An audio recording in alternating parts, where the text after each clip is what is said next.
নমস্কার। বাংলা সেরা গল্পে সবাইকে জানাই স্বাগত। শুরু করছি আজকের গল্প। আজ পড়ে শোনাব নরেন্দ্রনাথ মিত্রের লেখা গল্প অভিসার। তাহলে শুরু করি। গল্পের নাম অভিসার। প্রথম হাতটা একটু কাঁপত নন্দিতার। খানিকক্ষণের জন্যেও সিঁথির সিঁদুর তুলে ফেলতে বুকের মধ্যে ঢিপ ঢিপ করত। কে জানে বাবা, এই সিঁদুর আবার সিঁথিতে উঠবে তো। কিন্তু আজকাল সে এই সংস্কার কাটিয়ে উঠেছে। সংস্কার ছাড়া কি? সিঁদুরের সঙ্গে স্বামীর আয়ুর কী সম্পর্ক? যে সমাজের সধবারা সিঁদুর পরে না, তাদের স্বামীদের কি অকাল মৃত্যু হয়? নন্দিতার এক বন্ধু আছে, সুমিত্রা। সে এই হিন্দু সমাজেরই মেয়ে। সুমিত্রা ইচ্ছে করেই সিঁদুর পরে না। এই নিয়ে তাকে অনেক সমালোচনা সহ্য করতে হয়েছে, কিন্তু সুমিত্রা অটল। নন্দিতার আর এক বন্ধু কেতকী, মাতৃসদনে নার্সের কাজ করে। সেও যতক্ষণ হাসপাতালে থাকে সিঁদুর পরে না। সিঁদুরও তো আসলে ভূষণ ছাড়া কিছু নয়, এও এক ধরনের প্রসাধন মাত্র। এর সঙ্গে মঙ্গল অমঙ্গলের কি এমন যোগ আছে? মনকে যুক্তি দিয়ে বুঝিয়েছে নন্দিতা, তবু যেন কেমন কেমন লাগে। বরানগরের শ্বশুর বাড়ি, সেখান থেকে সিঁদুর তুলে আসা যায় না। শ্বশুর নেই, কিন্তু বিধবা শাশুড়ি জলজ্যান্ত রয়েছেন। বউয়ের এই অলক্ষণে কাণ্ড দেখলে তিনি নন্দিতাকে আস্ত রাখতেন নাকি?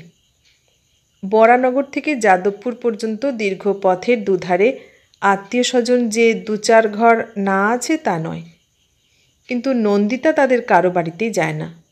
সোজা চলে আসে ঢাকুরিয়ায় তপতিদের বাড়িতে। তপতি তার বহুদিনের পুরনো বন্ধু আর খুব বিশ্বাসী। দুখানি ঘরের একটি ফ্ল্যাটে ছোট্ট সংসার। স্বামী আর বাচ্চা ছেলে নিয়ে বেশ আছে তপতি। কোনো ঝামেলা নেই। তপতির শোবার ঘরে ড্রেসিং টেবিলের সামনে দাঁড়িয়ে নন্দিতা তার শয্যা পরিবর্তন করে। সিঁথির সিঁদুর তুলে দিয়ে বধূ থেকে ফের কুমারী হয়। শাশুড়ির জোর জবরদস্তিতে শাঁখা মাঝে মাঝে পড়তে হয়। তপতির বাড়িতে এসে সেই শাঁখা দুগাছিও সন্তর্পণে খুলে রাখে। আজ অবশ্য শাঁখা ছিল না, শুধু সিঁদুরটুকু তুললেই দিব্যি ফের কুমারী হতে পারে নন্দিতা। কিন্তু তপতির আয়না বসানো গোদরেজের আলমারির সামনে দাঁড়িয়ে নন্দিতা আজ যেন কেমন একটু অন্যমনস্ক হয়ে পড়েছিল। বাইরে পড়ন্ত রোদ, রাস্তার ওপারে কয়েকটি নারকেল গাছ নিষ্পন্দ হয়ে রয়েছে। পিছনে খাটের ওপর বসে ছেলেকে সাজাচ্ছিল তপতি, আর নন্দিতার কাণ্ড দেখে মুখ টিপে টিপে হাসছিল। একটু বাদে তপতি বলল, কী রে, তোর অভিসার সজ্জার কত বাকি? নন্দিতা মুখ ফিরিয়ে তাকালো। সজ্জা আবার কিসের? বরং সাজসজ্জা সব খুলে রেখেই তো যাচ্ছি। তপতি বলল, আহা, যেটুকু ধুয়ে মুছে যাচ্ছিস তাতে তার চোখে ভালোই লাগবে। তা তো তার চোখে আরও বেশি রূপসী হয়ে উঠবার জন্যই। শাড়িটাও বদলে যাবে নাকি? আমার বেগুনি রঙের শাড়িটা কি দেব? নন্দিতা বলল, না রে না, এই শাড়িতেই হবে।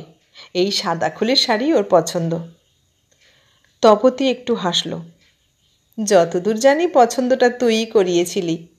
বিয়ের আগে তুই সাদা খোলের শাড়ি পরতে ভালোবাসতিস, গয়নাগাটি পরতেই চাইতিস নে।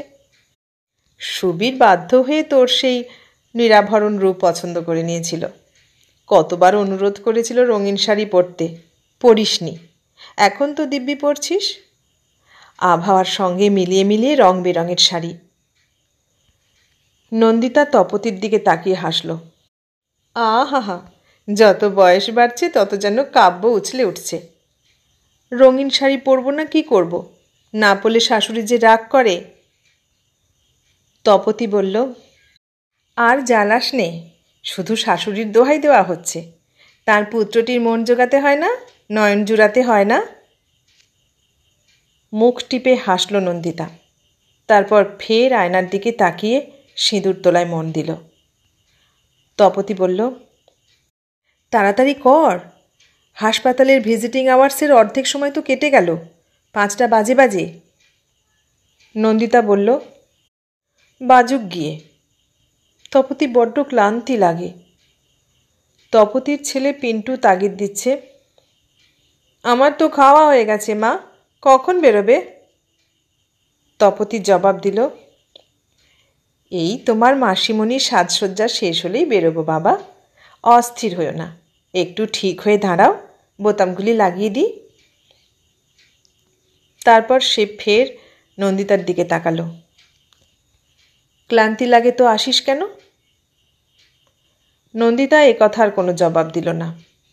আসে যে কেন, সে কি নিজেই তা জানে? শুধু আশাই তো নয়, ছলনা করতে করতে আসা, আবার এসেও ছলনা করা, এর মধ্যে যেটুকু ঝুঁকেই থাক আছে। ধরা পড়লে স্বামীর কাছে কি কম কথা শুনতে হবে? সবই জানে নন্দিতা, তবু নিজেকে নিবৃত্ত করতে পারে না। সে যেন নিজে আসে না, বাইরের অন্য কোনো অদৃশ্য শক্তি তাকে টেনে নিয়ে আসে, তাকে দিয়ে যেটুকু যা করবার করিয়ে নিয়ে ছেড়ে দেয়। মাঝে মাঝে এমন মনে হয় নন্দিতার। জানলা টানলা বন্ধ করে ছেলেকে নিয়ে তপতিও নন্দিতার সঙ্গে বেরোলো। বেরোবার আগে রাঁধুনি সুরলক্ষ্মীকে যথারীতি নির্দেশ উপদেশ দিয়ে গেল। ওর স্বামী প্রদোষ কলেজের অধ্যাপক, কলেজ ছাড়াও তপতিকে বাড়িতে গিয়ে পড়াতো। তারপর দিনক্ষণ দেখে ছাত্রীকে গৃহিণী করে নিয়েছে। তার আগে অনেক দিন ধরে চলছিল মন জানাজানির পালা। সেই পর্বে নন্দিতা ওদের নানাভাবে সাহায্য করেছে। দুপুরের ক্লাসগুলি সেরে নাইট শিফটেও পড়ায় প্রদোষ, তাই ওর রাত হয়। নন্দিতার সুবিধে প্রদোষের চোখের সামনে বেশ পরিবর্তন করতে হয় না। অবশ্য প্রদোষ বেশ ভদ্র। যদি কখনো নন্দিতা তার সামনে পড়ে যায়, সে অশোভন কৌতূহল দেখায় না, অসঙ্গত কোনো প্রশ্ন তোলে না। সাধারণ কুশল প্রশ্নে সৌজন্যটুকু সেরে সামনে থেকে সরে যায়। ভদ্র এবং এসব ব্যাপারে খানিকটা নির্লিপ্ত নন্দিতার স্বামী মণিময় সেনও। পেশায় চার্টার্ড অ্যাকাউন্ট্যান্ট, অফিসের কাজ নিয়েই আছে।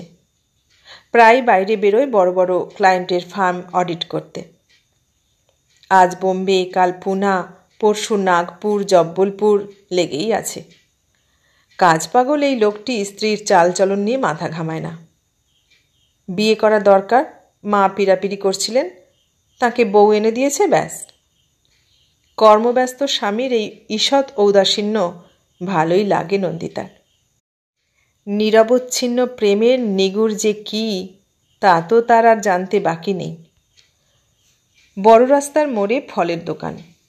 নন্দিতা কয়েকটি আপেল নাশপাতি কিনে রঙিন থলিতে ভরে নিল। তপতি বাস স্টপ পর্যন্ত ওর সঙ্গে এলো।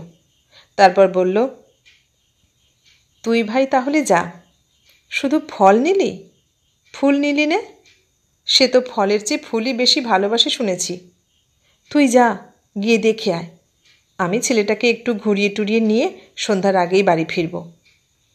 তুই তো আমার ওখানেই হয়ে যাবি, সিঁদুর টিঁদুর ফের পড়ে যেতে হবে তো। আজ কিন্তু আমাদের সঙ্গে খেয়ে যাবি নন্দিতা, একসঙ্গে খাবো, গল্প করব। নন্দিতা অসম্মতি জানিয়ে বলল, না ভাই, সে আর একদিন হবে, আজ তো বলে আসিনি। তপতিরা চলে গেল। নন্দিতা বাস স্টপে এসে দাঁড়ালো। ভিড় দেখে একটা দুটো বাস ছেড়ে দিল নন্দিতা। তারপর উঠবো কি উঠবো না ভাবতে ভাবতে শেষ পর্যন্ত একটি বাসে উঠেও পড়ল। বসবার জায়গাও মিলে গেল একটা। এই অভিনয়ে আজ যেন নন্দিতার বড্ড বেশি ক্লান্তি লাগছে। রুগ্ন বন্ধুকে আর কতদিন এভাবে ছলনা করবে নন্দিতা? ছলনা কি সে শুধু একজনকেই করছে? কতদিন আর সুবীরের কাছে ব্যাপারটা সে লুকিয়ে রাখবে? একদিন না একদিন সে তো সবই জানতে পারবে, জেনে আঘাতও পাবে। সেই আকস্মিক আঘাতের চেয়ে ওকে নিজের মুখে অকপটে সত্যি কথা জানানোই তো ভালো। এত সংকোচ কিসের নন্দিতার? সুবীরের জন্যে সে তো কম দিন অপেক্ষা করেনি। ও অসুস্থ হবার পরও 7 বছর ধরে নন্দিতা ওর সুস্থতার জন্যে দিন গুনেছে। মাঝে মাঝে সুস্থ হয়ে উঠেওছে সুবীর। নন্দিতা আশা করেছে এবার বোধহয় ও হাসপাতাল থেকে ছাড়া পাবে, কিন্তু কর্তৃপক্ষ ওকে ছাড়েননি। শরীর একটু ভালো থাকলে সুবীর তো আর ঘরে বসে থাকতো না, নানা অজুহাতে বেরিয়ে পড়ত। শরীরের ওপর অত্যাচার সে কি কম করেছে? কিন্তু নন্দিতা কি তার নিজের দায়িত্ব অস্বীকার করতে পারে? সুবীরের এই বোহেমিয়ান ভাব সে কি নিজেই জাগিয়ে তোলেনি? মুখে সাবধান থাকতে বলেও নন্দিতা ওকে নিয়ে রোদে রোদে ঘুরেছে, বৃষ্টিতে ভিজেছে, রেস্টুরেন্টে খেয়েছে, না করেছে কি? তারপর আবার অসুস্থ হয়ে পড়েছে সুবীর। হাসপাতাল থেকে তার আর বেরোনো হয়নি। আবার চলেছে দীর্ঘস্থায়ী চিকিৎসার পালা।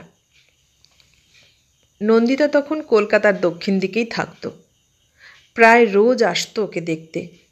হাতে ফলের ঠোঙা কি কোনো দিন বাড়ির তৈরি খাবার নিয়ে আসতো ক্যারিয়ারে করে। আনতো নতুন নতুন গল্পের বই কি মাসিক সাপ্তাহিক পত্রিকা। সুবীরের বিছানার পাশে 2 ঘন্টা তো থাকতই, আরও 20-25 মিনিট বেশি কাটিয়ে যেত, যতক্ষণ না হাসপাতালের লোক এসে বলতো সময় হয়ে গেছে, ততক্ষণ উঠত না। তারপর ধীরে ধীরে আসা যাওয়ার ব্যবধান বাড়তে লাগলো। রোজ আর আসা হয় না, সপ্তাহে 2 দিন করে আসে।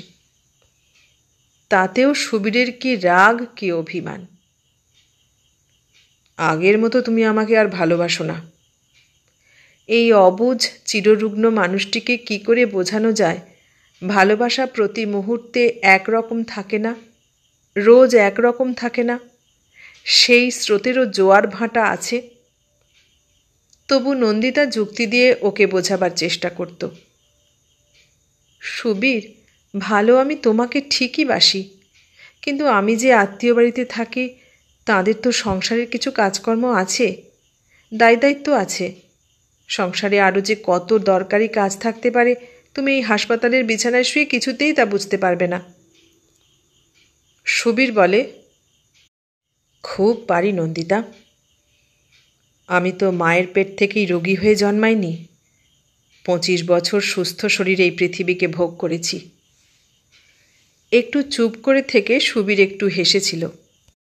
অবশ্য আত্মীয় স্বজনহীন বেকার নিঃসম্বল মানুষ যতটুকু ভোগ সম্ভোগ করতে পারে ততটুকুই করেছি। কিন্তু তুমি তো সব জেনেই আমার কাছে এসেছিলে। আমি তো চাল দিইনি। আমার যা নেই তা আছে বলে বড়াই করিনি। তারপর আমি অসুস্থ হয়ে পড়েছি। সেই অসুখ আর আমাকে ছাড়ছে না। শুধু সেই অপরাধে তুমি কি আমাকে ছেড়ে যাবে? এই কি তোমার মানবীয়তা? নন্দিতা হেসে বলেছিল, ওসব দোহাই দিও না সুবীর। আমরা কেই বা পুরো মানব, কেই বা পুরো মানবী। দুজনের প্রথম পরিচয়, প্রথম বন্ধুত্ব, প্রথম প্রেমের কথা আজও মাঝে মাঝে ভাবে নন্দিতা। সুবীর তখন থেকেই হীন স্বাস্থ্য, নির্বৃত্ত, আত্মীয় স্বজনহীন। তবু নন্দিতা আকৃষ্ট হয়েছিল তার বিদ্যাবত্তায়। অত কৃচ্ছতার মধ্যেও সুবীর ভালো অনার্স নিয়ে পাশ করেছিল। নন্দিতাকে আকর্ষণ করেছিল তার নির্ভীক স্পষ্টবাদিতা। সে যেন অমিত শক্তিধর। সব রকম অনাচার অবিচারের বিরুদ্ধে সে যেন একাই দাঁড়াবার সামর্থ্য রাখে। সুবীর রাজনৈতিক অরাজনৈতিক সব রকম বক্তৃতাই ভালো করতে পারত।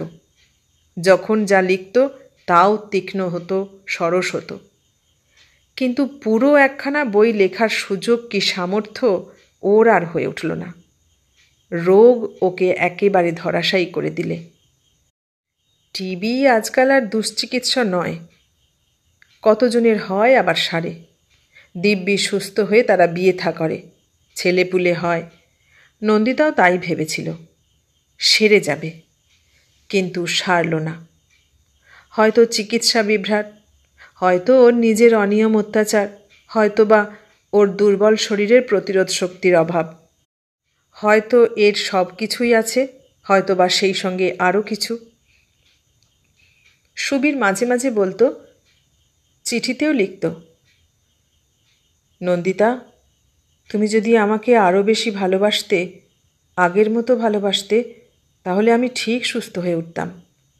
আমি তাহলে ফের সব পারতাম নন্দিতা। হয়তো অসাধারণ কিছু হতাম না, আরও 5 জন সাধারণ মানুষের মতো ঘর বাঁধতাম, স্ত্রীকে ভালোবাসতাম, সন্তানকে ভালোবাসতাম, নাম যশের কাঙালপনা করতাম না। এই পৃথিবীতে সাধারণ মানুষের সাধারণ সুখ দুঃখ ভোগ করতাম আর তোমাকে তার ভাগ দিতাম, শুধু যদি তুমি আমাকে আর একটু ভালোবাসতে। সুবীর নাম যশের কাঙাল নয়, শুধু ভালোবাসার কাঙাল। ও কি জানে না কাঙালকে বেশি দিন ভালোবাসা যায় না, শুধু অনুকম্পা করা যায়, করুণা করা যায়। সেই স্নেহ প্রীতি করুণাও যে বেশি দিন স্থায়ী হয় না তাও তো নন্দিতা দেখেছে। সুবীরের আত্মীয় স্বজন নেই, কিন্তু বহু বন্ধু ছিল, বিভিন্ন স্তরের, বিভিন্ন বয়সের। প্রথম কয়েক বছর তারা সুবীরের রোগশয্যার পাশে এসে দাঁড়াতেন, বসে বসে কত গল্প করতেন, কত হাসি কৌতুক। নন্দিতা নিজের চোখে সুবীরের এই বন্ধুভাগ্য দেখেছে। কেউ কেউ বই পাঠাতেন, কেউ বা মানি অর্ডারে টাকা, জন্মদিনে কি পুজোর সময় জামা কাপড় পাঠিয়ে কেউ কেউ স্মরণ করতেন সুবীরকে। তারপর ধীরে ধীরে সব ক্ষীণ হতে লাগলো। সুবীর নন্দিতার হাতখানা নিজের মুঠির মধ্যে নিয়ে বলেছিল, যেতে দাও গেল যারা, তোমাকে যেতে দেব না। নন্দিতা ওর কপালে হাত বুলোতে বুলোতে হেসে বলেছিল, আমি গেলে তো তুমি যেতে দেবে? আমি আছি তোমার কাছে, চিরজীবনের জন্য আছি। সেই প্রতিশ্রুতি অবশ্য রাখতে পারেনি নন্দিতা, কিন্তু ওর সেদিনের সেই কথার মধ্যে কোনো অসত্য ছিল না। একদিন যা সত্য ছিল তা যে চিরদিন সত্য থাকবে না তা কে জানত। তাই বলে সেই আগের দিনগুলি কি মিথ্যা? সুবীর গভীর আশ্বাসে বলেছিল, আমি জানি নন্দিতা, তুমি আমার কাছেই থাকবে। আজ আর আমার কেউ নেই, তুমি ছাড়া আর কিচ্ছু নেই, তুমি আমার সর্বস্ব। নার্স এসে সাবধান করে দিয়েছিল, ওকে বেশি কথা বলতে দেবেন না, ওর জ্বর আছে, হ্যামারেজ হয়েছে। একজন পুরুষের সর্বস্ব হতে পারার মতো সুখ আর কিছুতেই নেই, সেদিন মনে হয়েছিল নন্দিতার। কিন্তু সেই সুখ যে পরম দুঃখের কারণও হতে পারে তা কি তখন আর ভেবে দেখেছিল? কলকাতায় চাকরি বাকরির সুবিধে হলো না।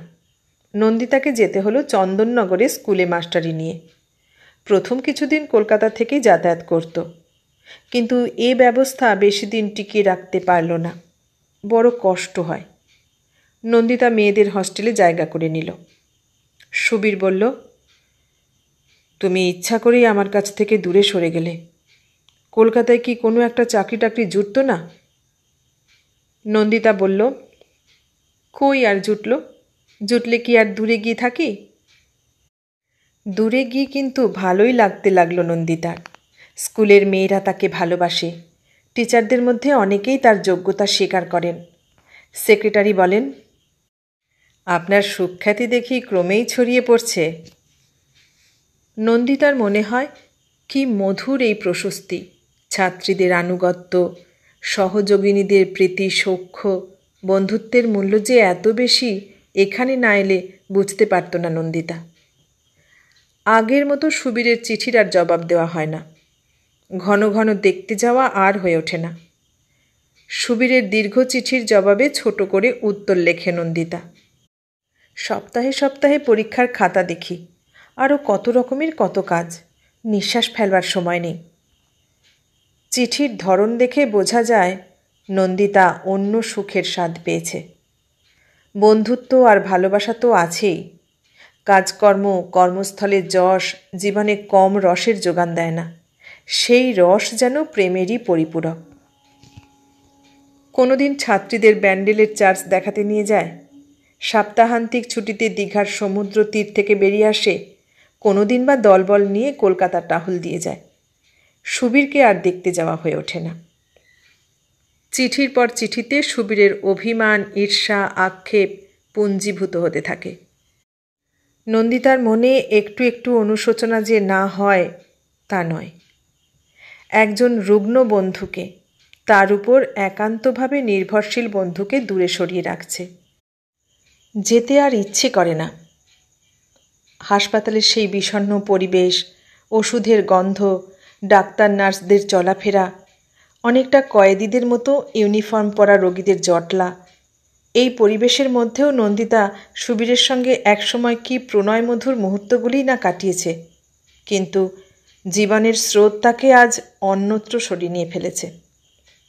সে জগৎ সুস্থ, সজীব, কর্মশীল মানুষের। হাসপাতালে যখন ঘন ঘন আসত নন্দিতা, তার কাজ ছিল একটি রুগ্ন বন্ধুকে সেবা, সোহাগ আর সান্ত্বনা দান, তাকে আশা ভরসায় উদ্দীপ্ত করে তোলা। আর স্কুলে এসে অন্য কর্তব্যভার পড়েছে নন্দিতার ওপর। মেয়েদের শেখানো, দেখানো, গল্প বলা, তাদের নালিশ শোনা, তার প্রতিকার করা। শহরের ছোট বড় প্রতিষ্ঠান নন্দিতাকে টানাটানি করে। সবাইকে কি ফেরানো যায়? শান্তিপুরে থাকেন নন্দিতার মা, বাবা, ভাই বোন। কলকাতার কলেজ, বিশ্ববিদ্যালয়, তারপর সুবীর সান্যাল তাকে সেই পিতৃ পরিবার থেকে অনেকটা বিচ্ছিন্ন করে এনেছিল। আবার চন্দননগরের এই কর্মজীবন তাকে সুবীর আর তার হাসপাতাল থেকে দূরে সরিয়ে এনেছে। এই দূরত্ব শুধু ভৌগোলিক দূরত্ব নয়, মনের দিক থেকেও বেশ খানিকটা দূরে সরে এসেছে নন্দিতা। মাঝে মাঝে অবশ্য মনে হয় এ তার নিষ্ঠুরতা, এ তার নির্মমতা, কিন্তু মনকে যত গালাগালি দিক, সে তার নিজের কাজ করে যায়। তাকে ফেরানো বড় শক্ত। এর মধ্যে একদিন সুবীর এক দুঃসাহসিক কাজ করে বসল। সে হঠাৎ গিয়ে চন্দননগরে হাজির। ছাত্রীদের নিয়ে বেরিয়ে ফিরছিল নন্দিতা। স্টেশনেই তার সঙ্গে দেখা।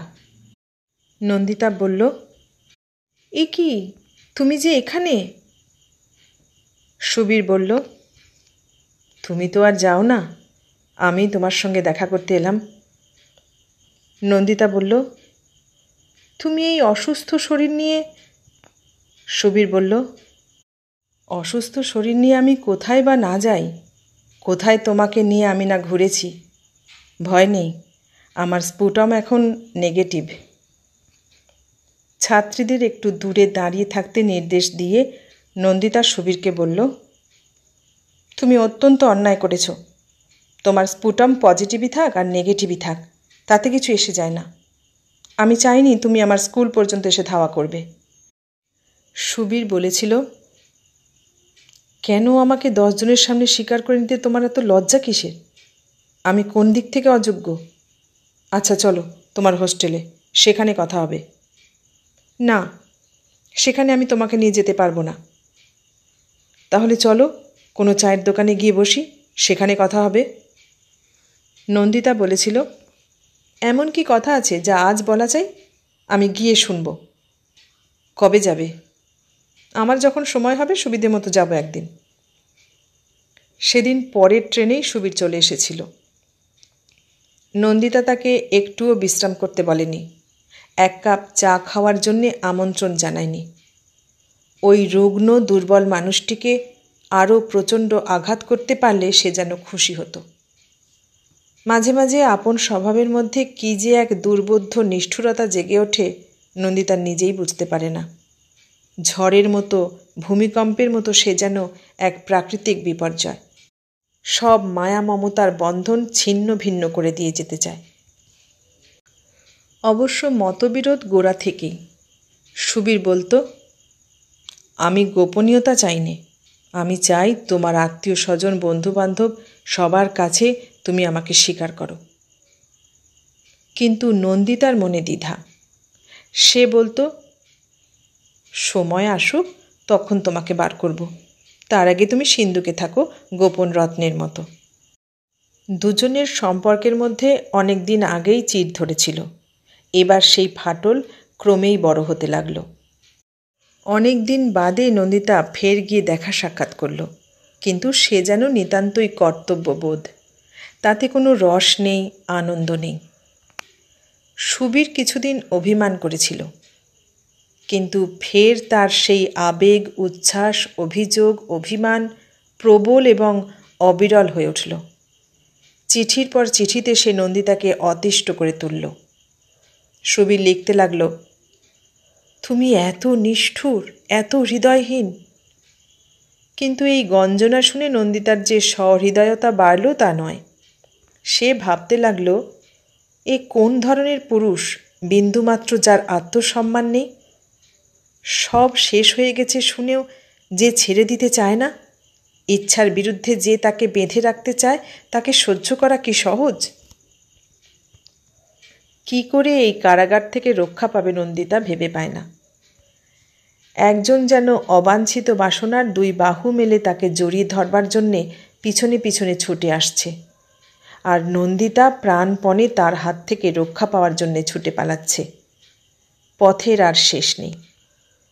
শেষ পর্যন্ত আশ্রয় মিলল।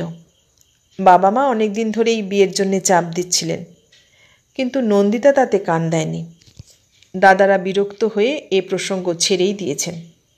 যে যার কর্মস্থলে আছেন বউ ছেলেমেয়ে নিয়ে। পারিবারিক বন্ধন শিথিল।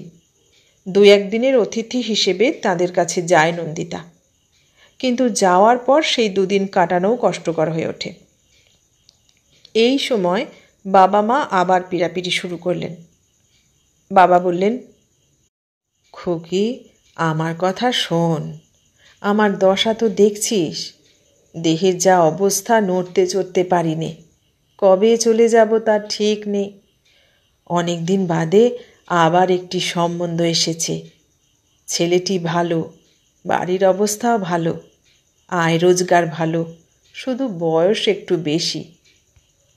মা বললেন, আজকালকার ছেলেদের 40 বছর আবার বয়স নাকি?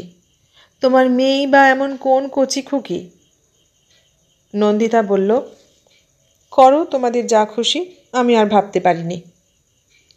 বাবা বললেন, আমি মাথার ওপর আছি, তোর দাদারা মাথার ওপর আছে, তুই কেন ভাবতে যাবি বল তো?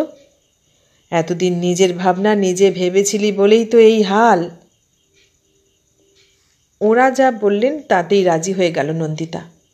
শুধু একটি শর্ত, কোনো রকম জাঁকজমক আড়ম্বর আয়োজন যেন না হয়।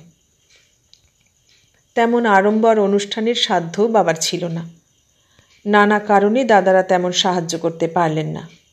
কারো বউয়ের অসুখ, কারো বাড়ি করতে গিয়ে ধার দেনা হয়েছে, নগদ টাকা কই হাতে। সুবীরকে ইচ্ছা করেই নন্দিতা জানায়নি, সে এ খবর সহ্য করতে পারবে না। কিন্তু নন্দিতা ভাবতে পারেনি বিয়ের পিঁড়িতে বসে এই শুভ উৎসবটা তার নিজের কাছেও এতখানি অসহ্য লাগবে। মনে পড়ে যাবে বহুদিনের পুরনো একটি প্রতিশ্রুতি, টিবি হাসপাতালের একটি বেড, একটি রোগজীর্ণ দেহ, আর দেখা হওয়ার সঙ্গে সঙ্গে 2টি চোখের সেই উজ্জ্বল ঔৎসুক্য। কিন্তু তখন তো আর ফিরবার উপায় নেই, আর ফিরবেই বা কোথায়? শুধু সহানুভূতিকে সম্বল করে সারা জীবন কাটিয়ে দেওয়ার মতো সংকল্পের জোর কি তখন আর নন্দিতার আছে? মণিময়ের স্বভাব সুবীরের ঠিক বিপরীত। মানুষটি নিরস নয়, তার অতিরিক্ত উচ্ছ্বাস উচ্ছলতার ও ধার ধারে না। সুবীরের মতো একটি নারীকে সর্বস্ব দিয়ে ভালোবাসার কথা মণিময় ভাবতেও পারে না। তবে স্ত্রীর যেটুকু প্রাপ্য তা নিশ্চয়ই দেয়, আদর সোহাগও করে, মদ টদ খায়, তবে তা নিয়ে বড়াই কি বাড়াবাড়ি করে না। নিজের কাজকর্মের চাপ যখন পড়ে তখন কারো কথাই তার মনে থাকে না। অফিসের কাজে মাঝে মাঝে ট্যুরে বেরোয়। নন্দিতাকে রেখে যায় মার জিম্মায়। স্কুলের কাজ নন্দিতাকে ছেড়ে দিতে হয়েছে। মণিময় বলেছে, আমি যখন অক্ষম হয়ে পড়ব তখন চাকরি করো, যতক্ষণ শক্ত সামর্থ্য আছি ওসব দিয়ে দরকার নেই। শাশুড়ি মাঝে মাঝে বলেন, এত জায়গায় যাস, বউকে 2-1 বার নিয়ে গেলেই তো পারিস। মণিময় বলে, বেড়াবার জন্যে তো যাইনি মা, যাই কাজে। যখন বিলাস ভ্রমণে যাব তোমার বৌমাকে সঙ্গে নেব, তখন আবার তুমিই বলবে এমন বউ পাগলা ছেলে আর দেখিনি। শাশুড়ি হেসে বলেন, না বাপু, তা আমি কোনো দিন বলবো না, তোমার যত খুশি বেড়াও না বউ নিয়ে। স্বামীর বিরুদ্ধে অভিযোগ করবার কিছু নেই। এমন একজন বস্তুবাদী কর্মব্যস্ত পুরুষকেই তো চেয়েছিল নন্দিতা। তবু কেন যেন মনে হয় কিসের একটা অভাব আছে। এখানে এসে যেটুকু প্রয়োজন তা নন্দিতার মিটেছে, কিন্তু প্রয়োজনের অতিরিক্ত যেটুকু তা নাগালের বাইরেই রয়ে গেল। আর একজন ছিল অন্যরকম। প্রয়োজনের যে দাবি তার সিকিও তার কাছে মিটত না। সে দিত প্রয়োজনাতীতের সুধা, যা হাওয়ায় ভাসে, হাওয়ায় মিলায়। নন্দিতার কেন যেন মাঝে মাঝে মনে হয় এক নিগড় থেকে পালিয়ে এসে সে আর এক নিগড়ে এসে পড়েছে। সারা পৃথিবী যেন নানা ধরনের কারবারে ভরা, শুধু তাদের নাম আলাদা, নিয়ম কানুন আলাদা। কিন্তু রুদ্ধদ্বারের আড়ালে আবদ্ধ করে রাখবার কায়দা কানুন এক। তারপর ঠিকানা বদলে দেওয়া একখানা খামের চিঠি এসে পৌঁছল নন্দিতার হাতে। হাতের লেখাটা সুপরিচিত। চিঠি খুলে পড়ল নন্দিতা। সংক্ষিপ্ত চিঠি। অসুখ আবার বেড়েছে, ফের উঠতে হবে অপারেশনের টেবিলে।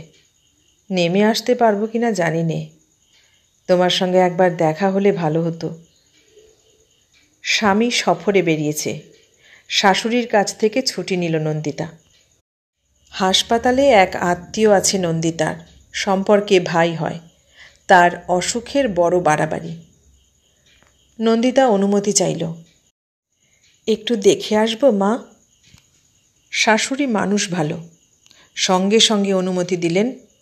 যাও না বৌমা, কিন্তু অত দূর কি একা একা যেতে পারবে? পারবো মা, একা একা চলাফেরার অভ্যাস আমার আছে।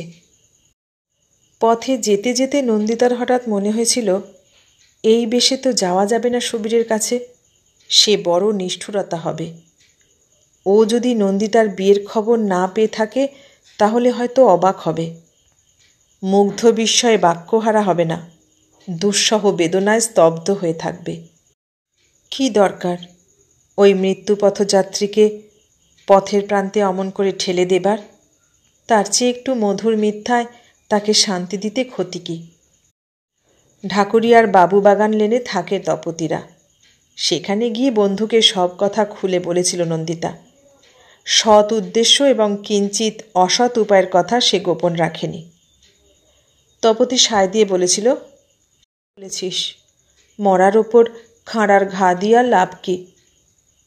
বহুদিন পরে নন্দিতা সুবীরের রোগশয্যার পাশে টুলটির ওপরে বসেছিল। সুবীরের চেহারা অনেক খারাপ হয়ে গেছে। দেহ শয্যালীন, ঘন ঘন কাশছে। তবু সুবীর তাকে দেখে উৎসাহে উঠে বসতে চেষ্টা করেছিল। নন্দিতা মৃদু ধমকের সুরে বলেছিল, উঠছ কেন আবার? সুবীর বলেছিল, আমি জানতাম নন্দিতা তুমি আসবে। আমার ওই চিঠি পেলে তুমি না এসে পারবে না। বারবার কাশি এসে কথাবার্তায় ব্যাঘাত করছিল। নন্দিতা বলেছিল, কেন এত কথা বলছো? বাহ রে, কতকাল পরে দেখা, কত কথা জমে রয়েছে। কথা না বললে তুমি বুঝবে কি করে? নন্দিতা মধুর প্রতিবাদ করেছিল। তুমি কি ভেবেছ বলো তো? কথা বললেই বুঝবো আর না বললে বুঝবো না? সস্নেহ ধমকে ওর সব কথা বন্ধ করে দিয়েছিল নন্দিতা। খানিকক্ষণ চুপ করে থেকে সুবীর ফের বলেছিল, আমি অনেক চিঠি লিখেছি তোমাকে। কই পাইনি তো? পোস্ট করিনি, পাবে কি করে? জমিয়ে রেখেছি, আজ তোমাকে সব দিয়ে দেব। ডায়েরি রেখেছি দিনের পর দিন, সেও তোমারই কথায় ভরা। নিয়ে যেও। আমার এই মূল্যবান সম্পত্তির তুমিই একমাত্র স্বত্বাধিকারিণী। আজই তুমি সব নিয়ে যাও, কাল যদি না থাকি। নন্দিতা বলেছিল, কি যে বলো, না থাকবার কি হয়েছে? তোমার অসুখের ধারাই তো এই, কখনো বাড়ে কখনো কমে। সেদিন সুবীরের ডায়েরি আর চিঠিগুলি নন্দিতা রেখেই এসেছিল। বলেছিল, আর একদিন নেব। মনে মনে বলেছিল, নেব যে, নিয়ে রাখবো কোথায়? কী সব কারণে অপারেশন স্থগিত আছে। বিনা অপারেশনেই একটু একটু করে সুস্থ হয়ে উঠছে সুবীর। সংকটটা এবারের মতো বোধহয় কাটল। এখন হঠাৎ আবার নন্দিতার আসা যাওয়া বন্ধ হয়ে যাবে। অত দূর থেকে এত ঘন ঘন দেখতে আসা ভালো দেখায় না। মণিময় ট্যুর থেকে ফিরে এসেছে, এখন আছে কলকাতায়। সেদিন হেসে বলেছিল, কী গো, তোমার ভাইয়ের অসুখ টসুখ সারল? নন্দিতা বলেছিল, সম্পূর্ণ সারেনি। মণিময় বলেছিল, খানিকটা সারলেই হলো। কী রকম ভাই যেন তোমার? মাস্তুতো ভাই নয় তো? আসা যাওয়ায় নন্দিতার আবার ক্লান্তিবোধ শুরু হয়েছে। ছোটোখাটো অসুবিধাগুলি বড় হয়ে উঠছে। কে জানে এর মধ্যে কতখানি বা মনের ক্লান্তি, কতখানি বা শরীরের। তাছাড়া এক এক সময় নন্দিতার মনে হয় সুবীর সব জানে, বিয়ের কথাও জানে, আবার ওর কুমারী সেজে অভিনয় করার কথাও জানে। এই ঘটনা কেউ কি আর ওর কানে না তুলে দিয়েছে? কত জানাশোনা বন্ধু দুজনের, তারা কি আর বন্ধুকৃত্য করেনি? সুবীর হয়তো সবই জানে, জেনে ও চুপ করে থাকে। হয়তো নন্দিতার নিখুঁত অভিনয়টুকু উপভোগ করে, হয়তো ভাবে যেটুকু পাচ্ছি তাই বা মন্দ কি। একদিন যা বাস্তব ছিল, আজ তার ছায়াটুকু নিয়ে, ছলটুকু নিয়ে দুজনের সময় কাটে। সুবীর বলে, আমি আর এখন বেশি কিছু চাই নে নন্দিতা। আমার সাধনা এখন সবচেয়ে কম চাওয়ার, প্রায় না চাওয়ার সাধনা। আমার পরীক্ষা এখন সবচেয়ে কম পেয়ে, এমনকি না পেয়ে কী করে বেঁচে থাকতে পারি তাই নিয়ে। এসব কথার মানে কি? হয়তো ধরা পড়ে গেছি এই সংশয় নিয়ে লুকোচুরিতে কি কোনো মজা থাকে? নির্দিষ্ট স্টপ ছাড়িয়ে নন্দিতা চলে এসেছিল। বাস থেকে নেমে সেই পথটুকু সে ফের হেঁটে এগিয়ে এলো। বহুদিনের পরিচিত সেই হাসপাতালের গেট। রোগীদের আত্মীয় স্বজনরা কেউ ঢুকছেন, কেউ বেরোচ্ছেন। মজা থাকুক আর না থাকুক, নন্দিতার বেশি দিন এভাবে এখানে আসতে পারবে না। তাকেও এবার দীর্ঘদিনের জন্য ছুটি নিতে হবে, আড়ালে চলে যেতে হবে। তারপর হঠাৎ একদিন ঢুকে পড়তে হবে কোনো হাসপাতালে। সে হাসপাতাল অবশ্য কোনো অসুখের হাসপাতাল নয়। শাশুড়ি নাতির মুখ দেখার জন্যে দিন গুনছেন।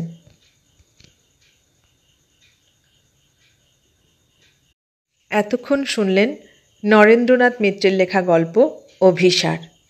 কেমন লাগলো গল্পটা? ভালো লাগলে লাইক, কমেন্ট, শেয়ার করবেন। আর নতুন বন্ধু হলে সাবস্ক্রাইব করার অনুরোধ রইল। সবাইকে অনেক ধন্যবাদ জানিয়ে আজ এখানেই শেষ করলাম।